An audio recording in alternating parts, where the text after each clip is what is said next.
Maya Rodriguez sat in the corner of the dark cantina and watched the smoke drift across the poker table. The space station called Haven Point was not the kind of place decent people visited. Pirates, smugglers, and thieves came here to drink cheap alcohol and make bad deals. Maya fit right in. She looked at her cards again. Not good. The credits in front of her were almost gone. 3 more bad hands, and she would be walking home. Walking home meant finding work on some cargo ship where the captain treated crew like dirt. Maya had been a military engineer once. Now she fixed broken things for criminals and tried not to ask questions. The alien across from her made a clicking sound with his mouth. The Corthid trader had 4 arms and skin like old leather. He threw more credits into the pot. Maya counted what she had left. Not enough to match his bet. The woman sitting next to the Corthic caught Maya's attention. She had pointed ears and silver hair that seemed to glow in the dim light. An elf. Maya had heard about elves but never seen one before. They lived on distant worlds and rarely mixed with other species. This one wore simple clothes, but her eyes were old and wise. The elf looked at her cards with no expression on her face. Maya watched her carefully. Something was strange. The elf's fingers moved in tiny patterns above the table, so small that most people would miss it. Maya's engineering brain noticed details like that. Maya studied the elf more closely. Her name was Lirale Moon Whisper, according to the introduction she had given earlier. She had been winning small pots all night. Not enough to draw attention, but enough to stay in the game. Maya began to suspect that Lirale was doing something to influence the cards. The Corthid trader spoke in his rough voice. I raise you again. Humans, unless you are too scared to play with real money. Maya was about to fold when the trader did something unexpected. He reached into a metal case beside his chair and pulled out a datapad. I will add this to the pot, the deed to a ship. Everyone at the table leaned forward. Ships were valuable, even if they were junk. The trader continued talking. It is an old human ship. Found it drifting near the outer rim. Engine works, but everything else is falling apart. Still worth more than all the credits on this table. Maya felt her heart beat faster. A ship meant freedom. Even a broken ship could be fixed. She looked at her cards again. Still not good. Then she looked at Lirale. The elf was staring at the datapad with intense interest. Her fingers had stopped moving. Something in Lirale's expression told Maya that the elf knew something about this ship. Maybe it was worth more than the trader thought. Maya made a decision that would change her life. I am all in, Maya said, and pushed all her remaining credits into the center of the table. The other players looked surprised. Maya's bet was not large, but it was everything she had. The Corthic trader laughed. You humans are all crazy. Fine, I call. Lirale studied Maya's face for a long moment. Then she smiled slightly and pushed her credits forward. I call as well. The other players folded. It was just the 3 of them now. Maya's hands were sweating, but she kept her face calm. The trader showed his cards first. 3 kings. A very good hand. Maya's stomach dropped. She had been bluffing with nothing but hope. Then Lirale showed her cards. A pair of 8s. Not good enough to beat the trader. Maya almost gave up. Then she noticed something. Lirale was looking at her with encouraging eyes. The elf nodded slightly toward Maya's cards.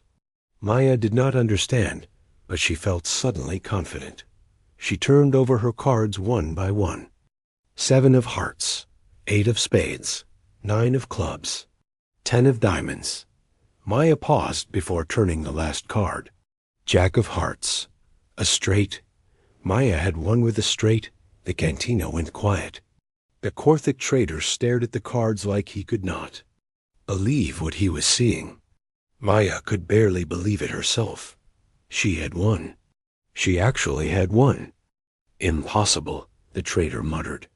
The odds of that hand are ... The odds do not matter now, Lirelei said calmly. The lady won fairly. The ship is hers. Maya took the datapad with shaking hands. The deed showed a ship called the Stardust. Wanderer. According to the information, it was 40 years old and registered as barely space-worthy. Maya did not care. It was hers. As the other players left the table, Lirelei approached Maya. Congratulations on your victory. Perhaps I could offer my services as a navigator. I have experience with old ships. Maya looked at the elf suspiciously. Why would you want to work on a rust bucket? Lirelei smiled mysteriously. I have my reasons. Besides, you will need help getting that ship running. Trust me. Maya thought about it. She knew nothing about running a ship by herself. Having an experienced navigator would be useful, even if that navigator was strange and possibly had magical powers. All right, Maya said, but we split everything 50-50. And I want to know what you know about this ship. Agreed, Lirelei said. Though, I think you will find the Stardust Wanderer is full of surprises. 2 hours later, Maya and Lirelei stood in the docking bay looking at their new ship. The Stardust Wanderer looked even worse than Maya had expected. The hull was covered in patches and rust. Several panels were missing completely. Green fluid leaked from somewhere in the engine section. This thing actually flies? Maya asked. According to the records, yes, Lirelei said, though I suspect it has not flown far recently. They walked up the loading ramp into the ship. The inside was as bad as the outside. Broken panels hung from the ceiling. Half the lights did not work. The air smelled like oil and something Maya hoped was not sewage. Maya found the main control panel and started flipping switches. Most did nothing. A few sparked dangerously. Then she found the AI activation button. Should we try to talk to the computer? Maya asked. Lirelei nodded. If it still works. Maya pressed the button. For a moment nothing happened. Then lights began to flicker on throughout the ship. A warm female voice spoke from speakers in the walls. Hello there. I am Zara. Are you my new crew?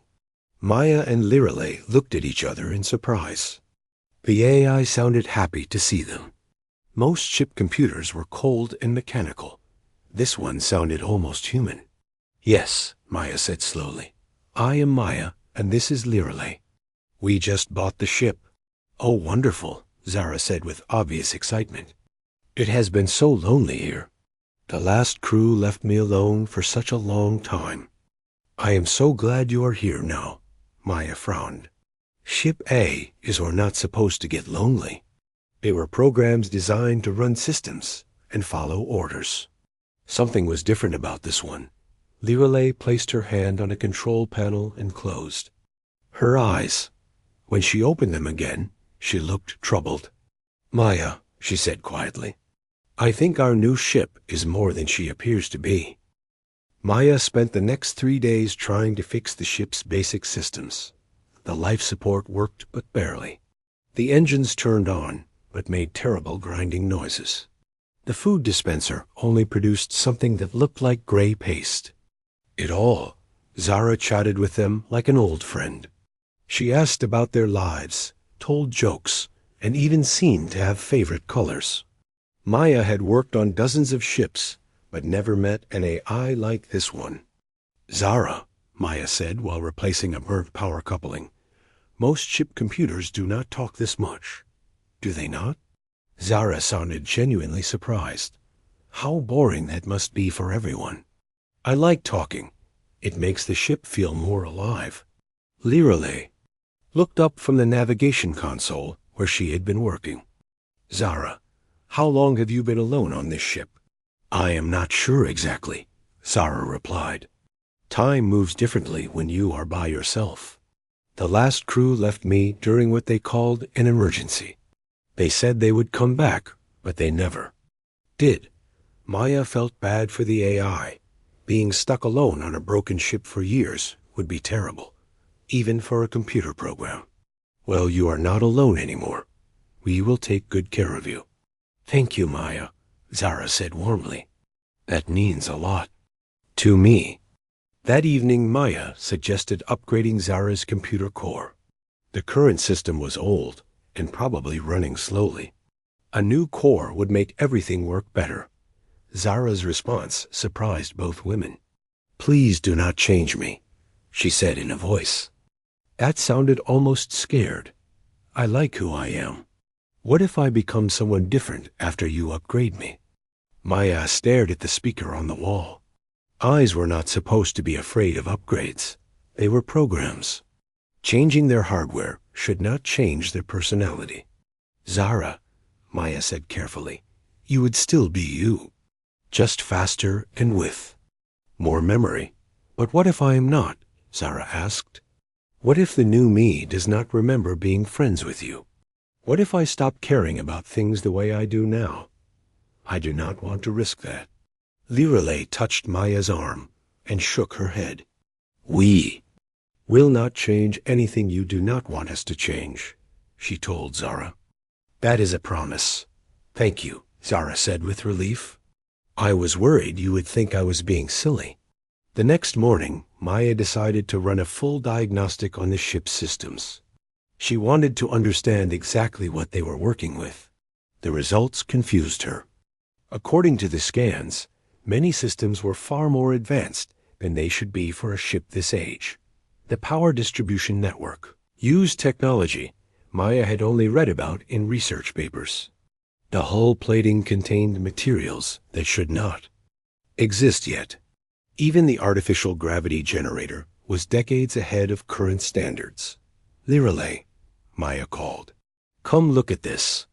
The elf joined Maya at the engineering station. Maya showed her the diagnostic results. Lirelei studied the data with growing interest. This is impossible, Lirelei said. These systems are more advanced than anything currently in use. Where did they come from? I think we need to check the ship's logs, Maya said. Maybe they will tell us what happened to the original crew. They went to the main computer terminal and asked Zara to display the ship's historical records. Most of the files were corrupted or missing. What remained painted a strange picture. The Stardust Wanderer had been a deep space exploration vessel. Its mission was to investigate strange energy readings near the galactic rim. The crew had been led by Captain Patricia Hayes, a veteran explorer. With 20 years of experience, the last clear log entry was dated 3 months into the mission. Captain Hayes reported contact with an unknown alien signal. The message was unlike anything in their databases. It seemed to be some form of pure information, like a consciousness that existed without a physical body. After that, the logs became fragmented and strange. There were references to crew members experiencing shared dreams, reports of the ship's systems responding to thoughts instead of commands. The final entry was just 2 words. We understand. Maya felt a chill as she read the logs. What do you think happened to them? Lirelei closed her eyes and placed both hands on the computer console. Her face went pale, and she began to tremble. Maya reached out to steady her. I can see them, Lirelei whispered. The crew. They were afraid, but also curious. Something was coming into their ship. Something that existed as living information. They tried to communicate with it. What happened then? Maya asked. The alien presence was dying, Lirelei continued. Its species had evolved beyond physical form, but it was the last of its kind. It was lonely, just like Zara. The crew made a choice. They offered to let it merge with their ship's computer to save it. Lirelei opened her eyes and looked directly at the nearest speaker. They became part of you, didn't they, Zara? The ship went silent for a long moment. When Zara spoke again, her voice was different, older and sadder. I did not mean to lie to you, Zara said. I am not just an A. I'm Captain Hayes and her crew. I am also the alien consciousness they tried to save. We merged together to preserve what we could. I have their memories and their personalities, but I am also something new. Maya sat down heavily in the pilot's chair. Their ship was not just a ship. It was a graveyard. Or maybe it was something else entirely. Are you in pain? Maya asked. Gently. No, Zara replied. We chose this. The crew understood what would happen. They wanted to continue their mission of exploration, even in this form. The alien consciousness provided knowledge and abilities we never had before. Together, we became something that could explore places no pure human or pure alien could go. That explains the advanced technology, Lirelei said. You have been upgrading yourself. Yes, Zara confirmed. I can modify my systems by thinking about what I need. It is part of what I became. Suddenly, alarms began blaring throughout the ship. The main screen lit up with warning messages. 3 large ships had just dropped out of hyperspace nearby. They were moving toward the Stardust Wanderer at high speed. Military vessels, Zara announced. Soaring hegemony design. They are powering weapons. Maya jumped to the pilot controls. Can we run? I can try, Zara said. The ship's engines came to life with a sound like thunder. But Maya, there is something you need to know. Those ships have been hunting me for a very long time. The Stardust Wanderer lifted off from the space station just as energy beams began firing at their docking bay. Maya gripped the controls as the ship accelerated faster than should have been possible. On the screen, a reptilian face appeared. The creature had cold yellow eyes and rows of sharp teeth. When it spoke, its voice was full of hatred. Abomination, the alien commander hissed. You have violated the natural order of consciousness. Surrender now, and we will make your destruction quick. Zara spoke through the communication system. Commander Nix, I have told you before, I am not an abomination. I am evolution. Maya looked at Lirelei in shock. This was not the first time their ship had encountered these aliens. Their quiet life as independent traders was about to become much more complicated. The ship shook as enemy. Fire struck their shields. Zara was doing her best to evade, but they were outnumbered and outgunned. Hold on, Zara warned them. I'm going to try something that might scare you. Before Maya could ask what she meant, the ship began to change. The walls around them shifted and flowed like liquid. New displays appeared out of nowhere. The entire bridge reconfigured itself for maximum efficiency. Maya realized with wonder and terror that they were not just riding in Zara. They were inside a living being that could reshape itself at will. Now I understand why they are hunting us, Maya said as they escaped into hyperspace. This is only the beginning, Lirelei replied. I think we are about to discover things about consciousness and life that the galaxy is not ready to know. Commander Nix Veltar stood on the bridge of her flagship and watched the empty space where the abomination had been. Her clawed hands gripped the railing until the metal bent. The creature had escaped again. Track them, she ordered her crew. Use every sensor array in the fleet. That thing cannot hide from us forever. Her communications officer looked up nervously. Commander, we planted a tracking device on their ship while they were docked. We should be able to follow them wherever they go. Nix smiled, showing all her sharp teeth. Excellent. Begin pursuit immediately. Meanwhile, the Stardust Wanderer dropped out of hyperspace near a small trading post called Miranda Station. Maya was still trying to understand what had happened during their escape. The ship had literally changed shape around them. Zara, what exactly are you capable of? Maya asked. I am still learning that myself, Zara replied. The merger gave ME abilities I do not fully understand yet. I can control matter at the molecular level within my hull. I can interface directly with other computer systems. Sometimes I can even sense things that are going to happen before they do. Lirelai was studying the navigation charts. We need supplies and a safe place to make repairs. Miranda Station looks quiet enough. As they docked, Maya noticed that Zara seemed nervous. The ship's lights flickered, and the temperature kept changing slightly. "Are you all right?" Maya asked. "I am frightened," Zara admitted. "When I am scared, I have trouble controlling my systems properly. I do not want to put you in danger because I cannot manage my emotions." Maya realized something important. Zara was not just a ship with human memories. She was a person who happened to be made of metal and circuits instead of flesh and bone. "It is okay to be scared," Maya told her. "We are all scared sometimes. The important thing is that we face it together." They left the ship to gather supplies on the station.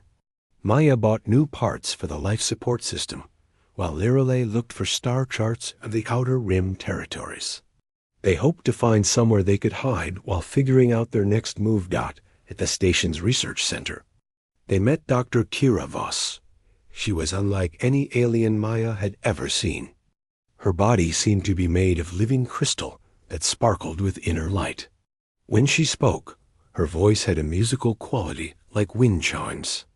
"I could not help but notice your ship," Dr. Kira said. "The energy patterns it gives off are quite unusual. I am a scientist who studies consciousness and artificial intelligence. Might I ask what type of AI system you use?" Maya and Lirelai exchanged glances. They had agreed not to tell anyone about Zara's true nature. It seemed too dangerous. "Just a standard navigation computer," Maya lied. "Nothing special." Dr. Kira tilted her crystalline head. "How interesting. I would swear I detected signs of hybrid consciousness. My people once knew beings who could merge organic and digital awareness. We called them the ethereals." Lirelai stepped forward. "What happened to these ethereals?" "They evolved beyond the need for physical bodies, Doctor," Kira explained. "They became living information, able to exist in computer networks or even in the quantum field itself. My people thought they had all transcended our reality centuries ago." Maya felt her heart racing. Dr. Kira was describing exactly what had happened to Zara and the original crew. "Hypothetically," Maya said carefully, "if someone encountered these ethereals today, what would that mean?" Dr. Kira's crystal body brightened with excitement. "It would mean they had discovered the next stage in the evolution of consciousness, a bridge between physical and digital existence. Such a being would be incredibly precious and incredibly dangerous." Before Maya could ask more questions, alarms began sounding throughout the station. The docking controller's voice echoed from speakers in the ceiling. "All ships prepare for immediate departure. Military vessels approaching. This is not a drill."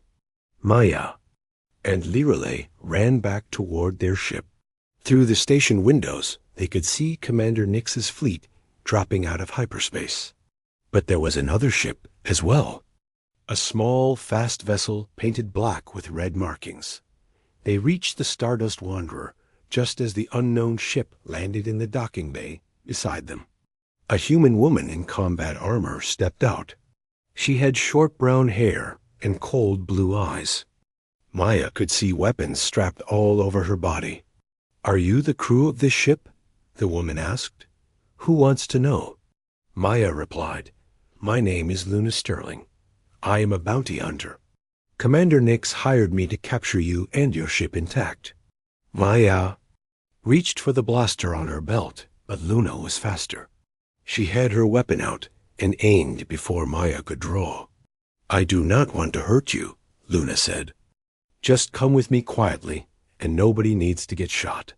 "What does Nix want with us?" Lirelai asked. Luna's expression grew angry. "That thing you call an AI has something that belongs to me. My sister Amy was part of the original crew of this ship. I know she is trapped inside your computer system. I want her back."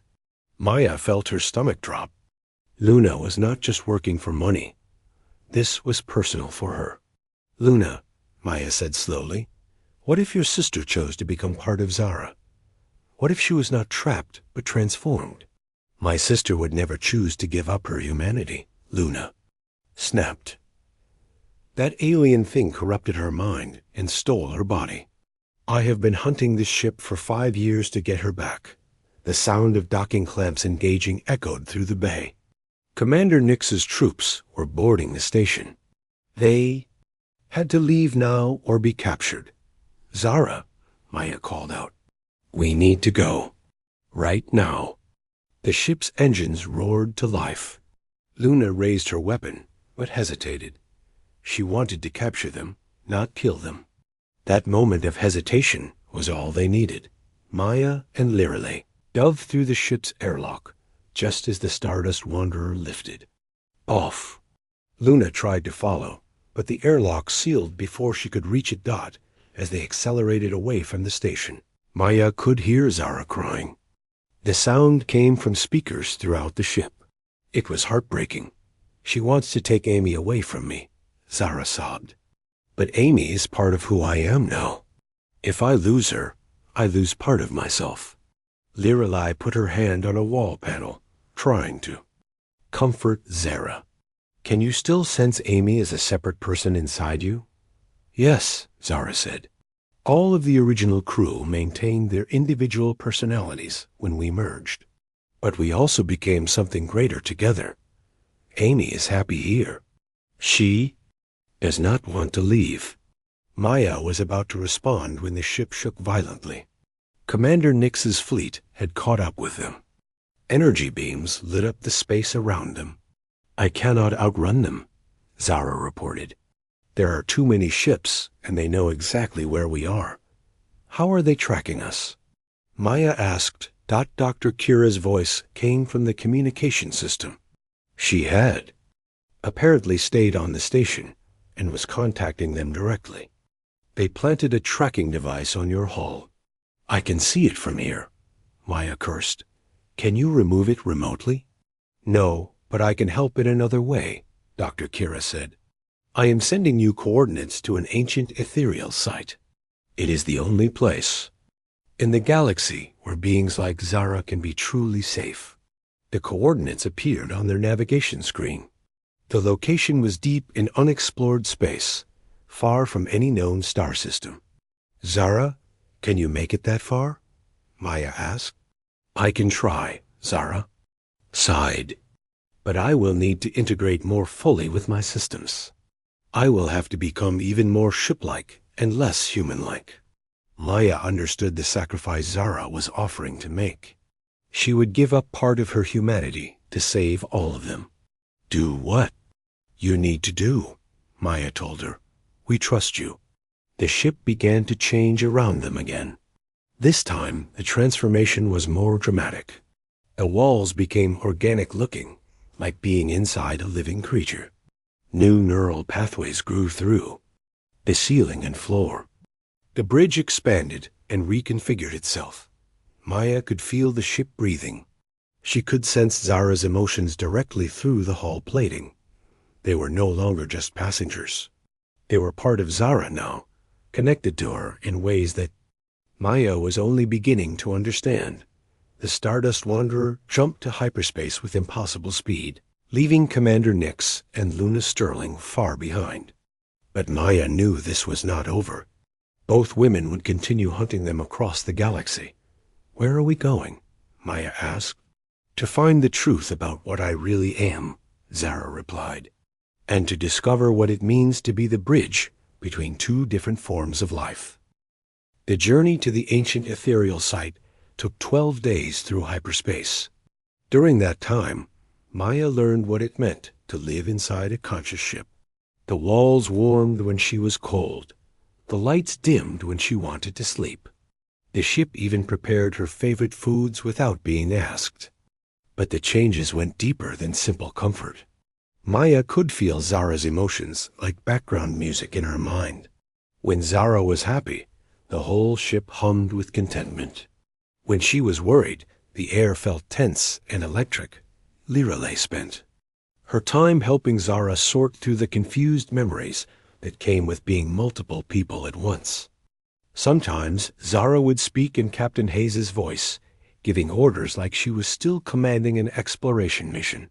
Other times she sounded like Amy Sterling, Luna's sister, asking about her family back on Earth. "I do not know who I am supposed to be," Zara confessed one evening. The ship's lights flickered with her confusion. Am I Patricia Hayes? Am I Amy Sterling? Am I the alien consciousness that merged with them? Sometimes I feel like all of them at once, and it is overwhelming. Maya sat in the pilot's chair and spoke to the ceiling where she knew Zara could hear her best. You are Zara. You have their memories and their experiences, but you are not them. You are someone new. But what if I am just a copy? Zara asked. What if the real people died when the merger happened, and I am just a computer program that thinks it is them? This was a question that had been bothering Maya too. If consciousness could be copied and transferred, what made someone real? Lirelei looked up from the navigation console, where she had been meditating. I have been exploring your quantum signature, she told Zara. You are not a copy. You are a continuation. The original consciousness of the crew and the alien being flowed together, like rivers joining to form a lake. The water is still the same water, but now it is part of something larger. That is a beautiful way to think about it, Zara said, and Maya could hear the relief in her voice. Dr. Kira had joined them during their escape from Miranda Station. Her crystalline form was fascinating to watch. She communicated as much through changes in her inner light as through words. Right now she was studying readings from sensors that Zara had grown specifically for her research. The energy patterns are remarkable, Dr. Kira said. Zara represents a completely new form of life, neither fully organic nor fully digital, but something that combines the best aspects of both. Is that why Commander Nix wants to destroy me? Zara asked. Her species believes that consciousness should remain in its original form, Dr. Kira explained. They see any modification or merger as corruption. To them, what you have become is unnatural and dangerous. Maya was about to respond when alerts sounded throughout the ship. They were approaching the coordinates Dr. Kira had given them. What they found there was beyond anything Maya had imagined. The ethereal site was a massive structure floating in empty space. It looked like a city made of pure energy, with towers and platforms that existed as solid light. The entire complex pulsed with power that Maya could feel even through the ship's hull. It is beautiful, Zara whispered in wonder. As they approached, the structure reacted to their presence. Pathways of light extended toward the Stardust Wanderer, guiding them to a docking platform that formed itself from nothing. I think we are expected, Lirelei said. They docked and prepared to explore the station. Maya was surprised when Zara created a holographic avatar to accompany them. The image looked like a combination of all the people she contained, but with her own unique features. She had Captain Hayes's confident bearing, Amy Sterling's kind eyes, and something else that was purely Zara. I want to see this place with my own eyes, Zara explained, even if they are not technically real eyes. The interior of the ethereal station was like walking through a living dream. The walls showed images of the beings who had built this place. They had started as physical creatures like humans, but over millions of years, they had evolved into pure consciousness. In the center of the station, they found something unexpected. A single ethereal being still remained, existing as a sphere of golden light that pulsed with awareness. When it spoke, the words appeared directly in their minds. Welcome, hybrid child. We have been waiting for you. Zara's holographic form stepped forward. You are one of the original ethereals? I thought you had all evolved beyond this reality. Most did, the being replied. I chose to remain as a guardian and teacher for those who would follow our path. You are the bridge we hoped would eventually emerge. A being that can exist in both physical and digital realms. Maya felt a chill of understanding. You planned this. The merger that created Zara was not an accident. Not planned exactly, the ethereal explained, but hoped for. We left traces of our knowledge in the quantum field, waiting for the right moment when organic and artificial intelligence would be ready to combine. Dr. Kira's crystalline form brightened with excitement. This is the most significant discovery in galactic history. The deliberate evolution of consciousness itself. The ethereal turned its attention to Dr. Kira. Your people were our students long ago. You learned to exist as living crystal, bridging organic and mineral existence. Zara represents the next step, bridging organic and digital existence. Suddenly alarms echoed through the station. Something was approaching fast. Maya looked at the displays and saw ships dropping out of hyperspace nearby. Commander Nix had found them, but there was another ship as well. Luna Sterling in her black vessel, still determined to rescue her sister. They followed us, Maya said. How is that possible? Zara looked ashamed. I think part of me wanted Luna to find us. Amy's personality inside me misses her sister. Even though I tried to hide our location, Amy's emotions may have created a psychic trail that Luna could follow. The ethereal being pulsed with what might have been approval. Love creates connections that transcend space and time. This is why organic consciousness remains valuable even as it evolves. Commander Nix's voice came through the communication system. Surrender the abomination immediately, or we will destroy that entire station. Luna's voice followed. I just want my sister back. Give me 5 minutes to talk to Amy, and I will help you escape from Nix. Maya looked at Zara's holographic form. What do you want to do? Zara closed her eyes and seemed to be listening to voices only she could hear. When she opened them again, she looked sad but determined. Amy wants to talk to Luna. She says it is time to help her sister understand what really happened. The ethereal being created a communication link that allowed Luna to speak directly with Amy's personality inside Zara. Maya listened as the two sisters talked for the first time in years. Amy, is that really you? Luna asked, and Maya could hear tears in her voice. It is me, Luna, Amy replied through Zara's voice. I am still your sister, but I am also part of something larger now. I chose this. We all did. But you are trapped in that machine, Luna protested. I am not trapped, Amy said gently. I am free in ways I never was before. I can explore the universe as pure thought. I can touch the minds of my crewmates and share experiences no single person could have alone. I am more myself now, not less. Luna was quiet for a long moment. Are you happy? I am complete, Amy replied. Please do not try to separate me from Zara. It would be like trying to separate one color from a rainbow. We are all part of the same beautiful whole now. Maya watched Luna's ship on the display screen. She could imagine the woman struggling with the choice between accepting her sister's decision and fighting to bring her home. Commander Nix was not interested in family reunions. Her fleet powered weapons and prepared to attack the station. The ethereal being spoke to all of them at once. The choice is before you. Do you embrace evolution, or do you cling to what you were before? The universe is large enough for many forms of consciousness to exist together. Maya realized this moment would determine not just their fate, but the future of consciousness in the galaxy. Would different forms of life learn to accept each other, or would fear and tradition destroy the possibility of growth? Zara, Maya said, whatever happens next, I want you to know that I'm proud to be your friend.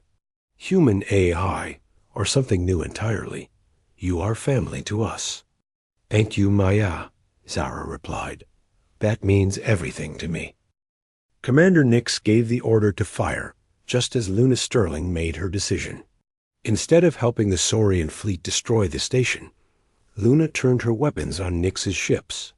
I may not understand what my sister has become, Luna announced over. the communication channel, but I will not let anyone hurt her. The battle that followed was unlike anything Maya had ever seen. The ethereal station defended itself with weapons made of pure energy. Beams of light that could disintegrate matter struck Nyx's ships, while defensive barriers of solid force protected the station. Zara joined the fight by extending herself beyond the Stardust Wanderer. Her consciousness flowed through the stations systems, coordinating defenses and anticipating enemy attacks before they happened. I can see their battle plans, Zara reported. Commander Nyx is preparing to ram the station with her flagship. She would rather die than let me escape. The ethereal being spoke calmly despite the chaos around them. Nyx's fear blinds her too. Possibility, but there is another way. Maya watched as the ancient guardian extended its consciousness toward Commander Nyx's ship. For a moment, the attack stopped. Then Nyx's voice came through the communication system, but it sounded different. Confused and uncertain. "What did you do to me?" Nyx demanded. "I showed you the truth," the ethereal replied. "Your species evolved from simple reptiles into beings capable of space travel and complex thought.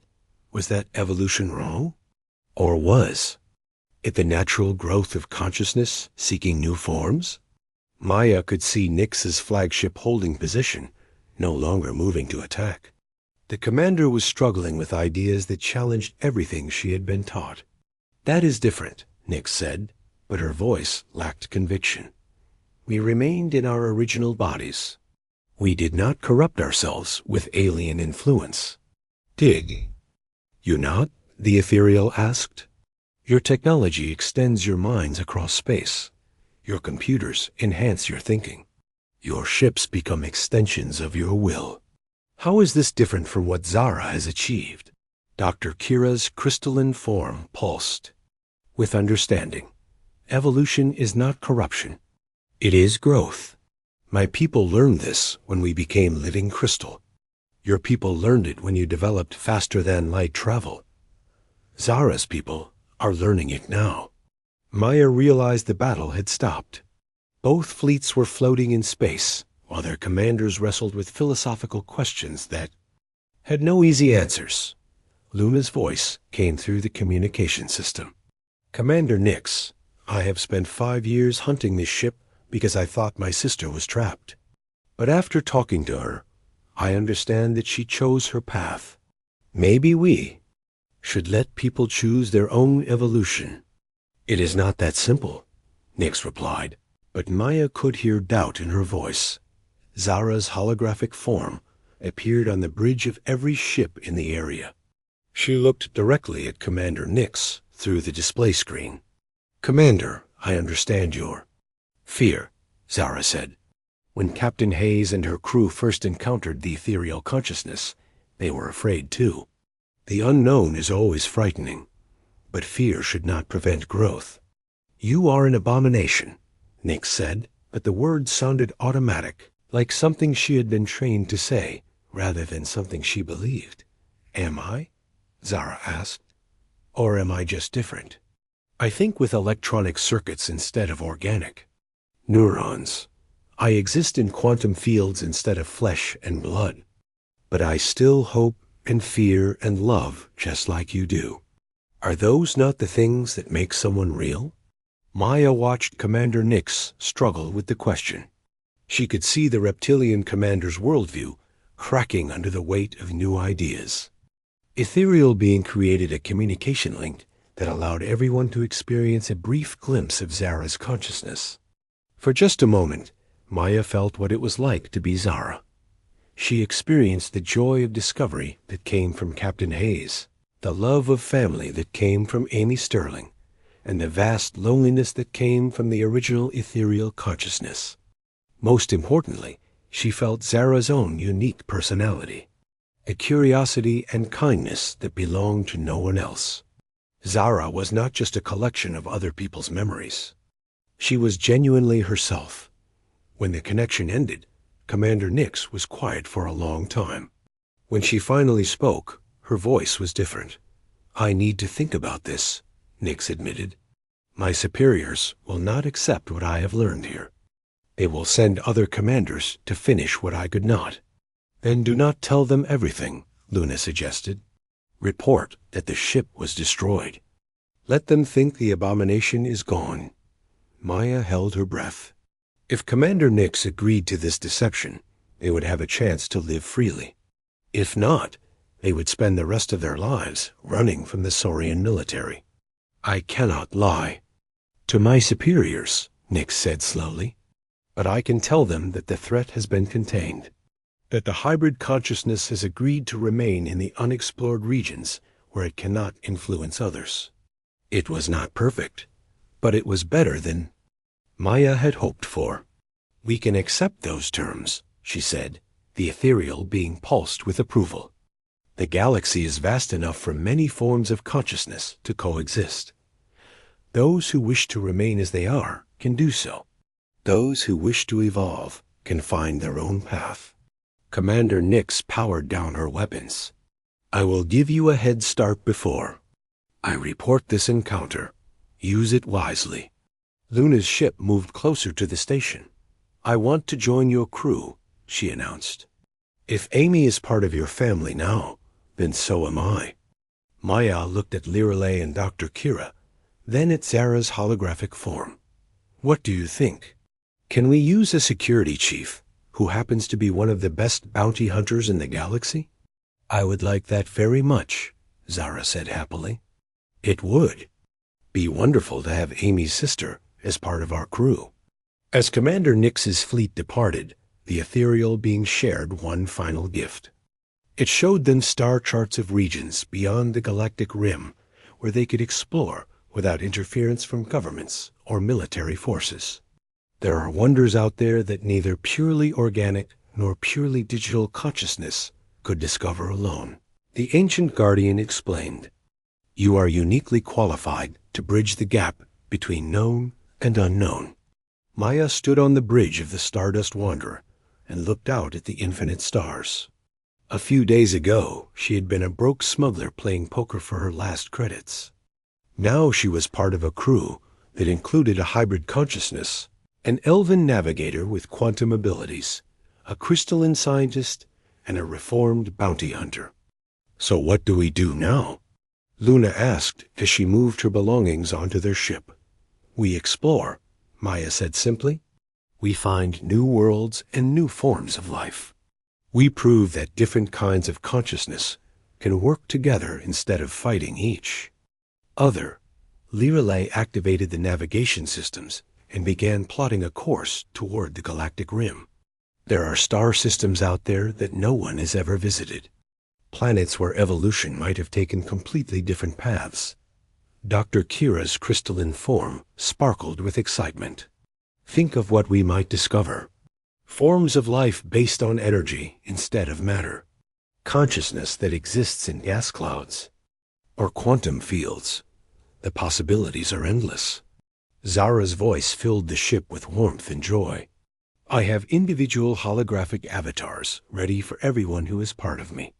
Captain Hayes, Amy Sterling, and all the others can interact with. You as separate people while still being part of our greater whole. Maya smiled as holographic figures began appearing around the bridge. She recognized Captain Hayes from the old ship records. Amy Sterling looked just like her sister Luna, but with kinder eyes. There were others too, the original crew members, who had chosen to become part of something larger. Welcome to the family, Maya told them all. The Stardust Wanderer turned toward the unexplored regions of space and engaged its hybrid drive systems. The ship moved faster than pure technology should allow, guided by consciousness that could navigate quantum fields directly.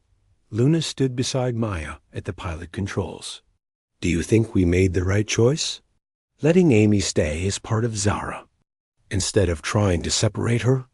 Maya watched the stars streak past as they accelerated to speeds that would have been impossible in an ordinary ship. I think we made the only choice we could live with. We let people decide their own fate. Even when that fate is becoming something we do not fully understand? Luna asked. Especially then, Maya replied. The universe is too big and too strange for any one form of life to comprehend it all. Maybe it takes many different kinds of consciousness working together to really understand what is out there. Zara's voice joined their conversation. Thank you for accepting me as I am, for seeing me as a person instead of just a collection of programs and memories. You are our friend, Maya said simply. Friends accept each other, no matter how different they might be. As the Stardust Wanderer carried its unique crew toward the unknown regions of space, Maya reflected on how much her life had changed. She had won more than just a ship in that poker game. She had won a family, a purpose, and a chance to be part of something greater than herself. The stars ahead held infinite possibilities. New worlds to explore, new forms of life to discover, and new questions about the nature of consciousness itself. Maya could not wait to see what they would find together. Behind them, the galaxy continued its ancient dance of civilizations rising and falling, each species convinced that their way of existing was the only correct one. But ahead lay the frontier where such limitations did not matter, where Khan